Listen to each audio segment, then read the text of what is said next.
মধ্যপ্রাচ্য থেকে ইউরোপ একাধিক সংঘাতে জড়িয়ে পড়া বিশ্বে নতুন করে সামরিক প্রস্তুতি জোরদার করেছে যুক্তরাষ্ট্র। এই প্রেক্ষাপটে পেন্টাগন অস্ত্র উৎপাদন বাড়ানোর সিদ্ধান্ত নিয়েছে। আন্তর্জাতিক সংবাদ মাধ্যম রয়টার্স জানায়, যুদ্ধকালীন প্রস্তুতির অংশ হিসেবে পেন্টাগন ইতোমধ্যেই কয়েকটি শীর্ষ প্রতিরক্ষা প্রতিষ্ঠানের সঙ্গে চুক্তি করেছে। এর মধ্যে রয়েছে বিএই সিস্টেমস, লকহিড মার্টিন ও হানিওয়েল অ্যারোস্পেস। এই চুক্তিগুলোর লক্ষ্য একটি, দ্রুত অস্ত্রের মজুত বাড়ানো। বিশেষ করে হানিওয়েল অ্যারোস্পেস $50 কোটি বিনিয়োগে নেভিগেশন সিস্টেম, মিসাইল নিয়ন্ত্রণ যন্ত্রাংশ এবং ইলেকট্রনিক ওয়ারফেয়ার প্রযুক্তির উৎপাদন বাড়াবে।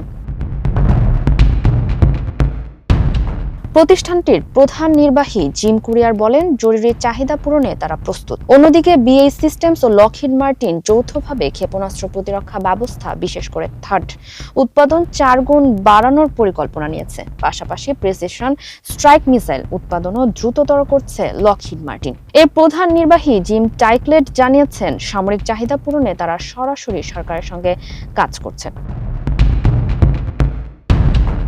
ইরানকে ঘিরে উত্তেজনা এই প্রক্রিয়াকে আরও ত্বরান্বিত করেছে। সম্প্রতি ডোনাল্ড ট্রাম্প প্রতিরক্ষা ঠিকাদারের সঙ্গে বৈঠক করে অস্ত্রের ঘাটতি পূরণের উপর জোর দেন। একই সঙ্গে উপসাগরীয় অঞ্চলে অতিরিক্ত সেনা মোতায়েনের পরিকল্পনাও উঠে এসেছে। বিশ্লেষকরা বলছেন, ইউক্রেন যুদ্ধ এবং গাজায় সামরিক সহায়তার কারণে যুক্তরাষ্ট্রের মজুত কমে গেছে।